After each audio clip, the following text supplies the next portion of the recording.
Hello friends, ધમુસ kitchen and vlog પર તમારું સ્વાગત છે. મિત્રો, આજે આપણે માત્ર 1 કપ દૂધમાંથી ઢગલાબંધ ગુલાબજાંબુ બનાવીને તૈયાર કરીશું. જ્યારે પણ ગળ્યું ખાવાનું મન થાય ત્યારે ઝટપટથી અને ફટાફટથી તમે ઘરમાં જ રહેલી વસ્તુઓથી આ ટેસ્ટી અને રસીલા ગુલાબજાંબુ બનાવીને તૈયાર કરી શકો છો.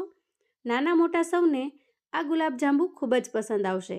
તો ચાલો ઝડપથી બનાવવાનું શરૂ કરીએ. તો ગુલાબજાંબુ બનાવવા માટે આપણે અહીંયા 1 કપ જેટલો રવો લીધો છે. આ એકદમ ઝીણો રવો આવે એ લીધો છે મેં. તમારી પાસે જો જાડો રવો હોય તો એને મિક્સરમાં થોડો ગ્રાઇન્ડ કરી લેવાનો અને આ રીતે ઝીણો કરી લેવાનો. હવે ગેસ ઉપર આપણે એક પેન મૂકીશું અને પેનમાં આપણે 1 ચમચી જેટલું ચોખ્ખું ઘી એડ કરેલું છે. ઘીને આપણે અહીંયા બહુ ગરમ કરવાનું નથી. સહેજ અમથું મેલ્ટ થાય એટલે એના અંદર આપણે 1 કપ ભરીને દૂધ એડ કરીશું. તો અહીંયા મેં ફૂલ ક્રીમ દૂધ લીધેલું છે અને પછી આપણે એમાં ફરી અડધો કપ ઉમેરીશું. તો ટોટલ મેં અહીંયા 1.5 કપ જેટલું દૂધ લીધેલું છે. તો આ જ કપના માપથી મેં 1 કપ રવો લીધેલો છે. એના સામે આપણે અહીંયા 1.5 કપ જેટલું દૂધ લીધેલું છે અને ઘી અને દૂધને સારી રીતે મિક્સ કરી લેવાના છે. તો અહીંયા દૂધને આપણે બહુ વધારે ગરમ નથી કરવાનું.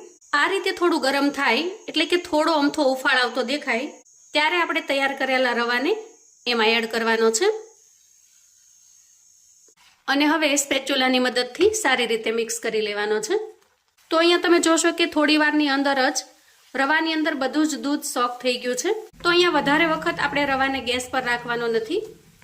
આ રીતે બધું જ દૂધ સોક થઈ જાય ત્યાં સુધી રાખવાનો છે અને આ પ્રોસેસ કરતી વખતે ગેસની ફ્લેમને આપણે એકદમ ધીમી રાખીશું અને સ્પેચ્યુલાની મદદથી સારી રીતે મિક્સ કરી લઈશું. હજી રવામાં થોડી ભીનાશ છે અને આ સ્ટેજે આપણે ગેસની ફ્લેમને બંધ કરી દેવાની છે. એટલે કે શેકતી વખતે રવો સાવ સુકાઈ જાય ત્યાં સુધી આપણે શેકવાનો નથી. એના અંદર થોડી ભીનાશ રહે એ રીતે આપણે શેકી લેવાનો છે. ગેસની ફ્લેમ બંધ કર્યા પછી થોડી વાર સુધી આપણે સ્પેચ્યુલાની મદદથી બધા જ મિશ્રણને મિક્સ કરતું રહેવાનું છે જેથી કરીને નોનસ્ટિક પેનની ગરમીથી રવો સારી રીતે શેકાઈ જશે અને ખૂબ સરસ મજાનો ડો બનીને તૈયાર થશે. હવે આપણે આ મિશ્રણને ઢાંકણ ઢાંકી થોડી વાર સાઈડ પર મૂકીશું અને એને થોડું ઠંડુ થવા દઈશું. ગુલાબજાંબુનું મિશ્રણ ઠંડુ થાય છે ત્યાં સુધીમાં આપણે ગુલાબજાંબુ માટે એકદમ સરસ મજાની ચાસણી એટલે કે સિરપ બનાવીને તૈયાર કરી લઈએ. તો અહીંયા જે કપથી મેં રવો લીધેલો એ જ કપનું મેં માપ સેટ કરેલું છે અને એ કપથી મેં અહીંયા 1 કપ ભરી અને ખાંડ લીધી છે. હવે 1 કપ ખાંડની સામે આપણે અહીંયા 2 કપ જેટલું પાણી એડ કરવાનું છે. તો આ રીતે આપણે 2 કપ જેટલું પાણી એડ કરી દીધું છે. તો ખાસ કરીને અહીંયા ચાસણી બનાવવા માટે પોળા વાસણનો ઉપયોગ કરવો જેથી કરીને જ્યારે પણ ચાસણી બની જાય અને પછી આપણે એમાં ગુલાબજાંબુ એડ કરીએ ત્યારે ગુલાબજાંબુ એકદમ સરસ રીતે બધી જ ચાસણીને સોક કરી શકે અને એકદમ સરસ રસીલા બનીને તૈયાર થાય. તો અહીંયા જુઓ ખાંડ સારી રીતે ઓગળી ગઈ છે. તો અહીંયા આપણે થોડું કેસર એડ કરીશું. એનાથી ખૂબ સરસ કલર આવી જશે અને 2 એલચી લીધી છે. એલચીને આ રીતે ખોલી એડ કરી દેવાની છે. તો આનાથી કેસર અને એલચીનો ખૂબ જ સરસ ટેસ્ટ આવી જશે. તો આ રીતે આપણે 1 થી 2 મિનિટ સુધી ઉકાળી લઈએ. તો જુઓ અંદાજે 1.5 થી 2 મિનિટ સુધી આ રીતે ઉકાળ્યા પછી સ્પેચ્યુલા ઉપર જે પાણી હોય એને અડી અને આપણે ચેક કરવાનું છે. તો આ રીતે ચેક કરતાં તમને થોડું ચીકણું ચીકાશવાળું લાગશે. તો બસ આ રીતે જ આપણે ચાસણી બનાવીને તૈયાર કરવાની છે કેમ કે ઠંડી પડ્યા પછી પણ આ ચાસણી થોડી ઘાટી થાય છે. તો અહીંયા ગેસની ફ્લેમને આપણે બંધ કરીશું અને ચાસણી ઉપર ઢાંકણ ઢાંકી એને સાઈડ પર મૂકીશું જેથી ગુલાબજાંબુ જ્યારે એડ કરવાના થાય ત્યારે ચાસણી થોડી ઘણી ગરમ રહે. હવે જો રવાનું મિશ્રણ થોડું ઠંડુ થયું છે. આ રીતે અડી શકાય એટલું સરસ ઠંડુ થઈ ગયું છે. હવે આ મિશ્રણને આપણે એક મોટા વાસણની અંદર કાઢી લઈશું અને હાથની મદદથી એને સારી રીતે કૂણવી લઈશું. તો આ રીતે થોડું પ્રેશર કરી અને લોટને આપણે કૂણવી લેવાનો છે. આમ કરવાથી લોટ એકદમ સરસ સ્મૂથ બની જશે અને જ્યારે આપણે એના ગુલાબજાંબુ બનાવશું ત્યારે બિલકુલ ફાટ્યા વગરના એકદમ સરસ સ્મૂથ એવા બોલ્સ બનીને તૈયાર થશે. તો જુઓ એકદમ સરસ રીતે રવાના મિશ્રણને આપણે કૂણવીને તૈયાર કરી લીધું છે. હવે આપણે તૈયાર થયેલા મિશ્રણમાંથી જરૂરિયાત મુજબ બોલ્સ બનાવી લઈએ. આ બંને અથળીઓને મેં આ રીતે ઘીથી ગ્રીસ કરી લીધી છે અને આના અંદરથી આપણે થોડું પોષણ લેવાનું છે. તો અહીંયા બોલ્સ તમારે જેવડા બનાવવા હોય એ રીતે મિશ્રણ લેવાનું છે.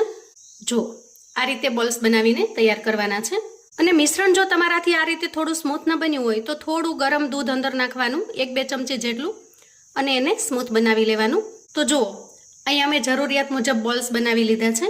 આપણે એને ફરી ઢાંકી દઈશું અને હવે આપણે ગેસ તરફ જઈશું. હવે જુઓ, અહીંયા ગેસ ઓન કરી અને મેં એક નાના પેનની અંદર ઘી ગરમ થવા માટે મૂકી દીધું છે. તો અહીંયા તળવા માટે મેં ઘીનો ઉપયોગ કરેલો છે.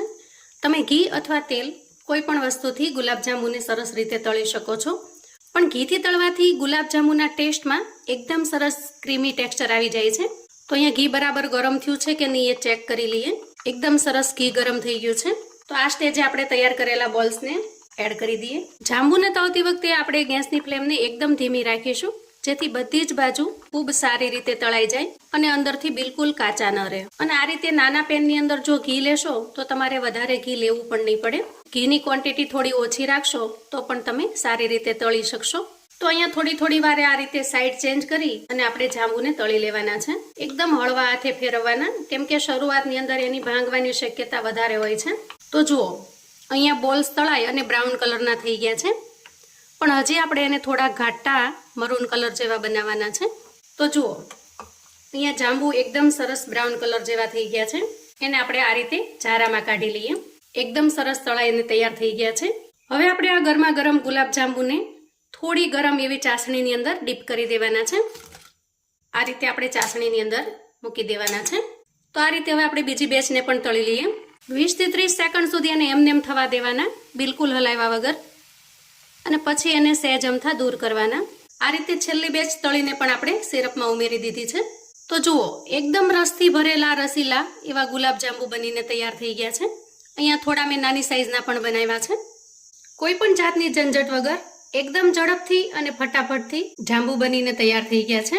અને ટેસ્ટમાં એટલા લાજવાબ બને છે કે માવાના ગુલાબજાંબુ પણ આના પાસે ફીકા લાગશે. એકદમ ઓછા ખર્ચમાં ફટાફટથી ઘરની વસ્તુથી જ તમે આ ગુલાબજાંબુ બનાવીને તૈયાર કરી શકો છો. ક્યારેક ગળ્યું ખાવાનું મન થાય અથવા તો કોઈ મહેમાન આવવાના હોય અને ઝડપથી કશું મીઠું બનાવવું હોય તો આ ગુલાબજાંબુ બનાવીને તમે તૈયાર કરી શકો છો. ખૂબ જ ટેસ્ટી અને રસીલા બને છે. જુઓ, એકદમ રસથી ભરપૂર બને છે. અહીંયા હું તમને એક કટ કરીને બતાવું. અહીંયા થોડી બદામ અથવા પિસ્તાની કતરણ તમે ગાર્નિશ કરી શકો છો.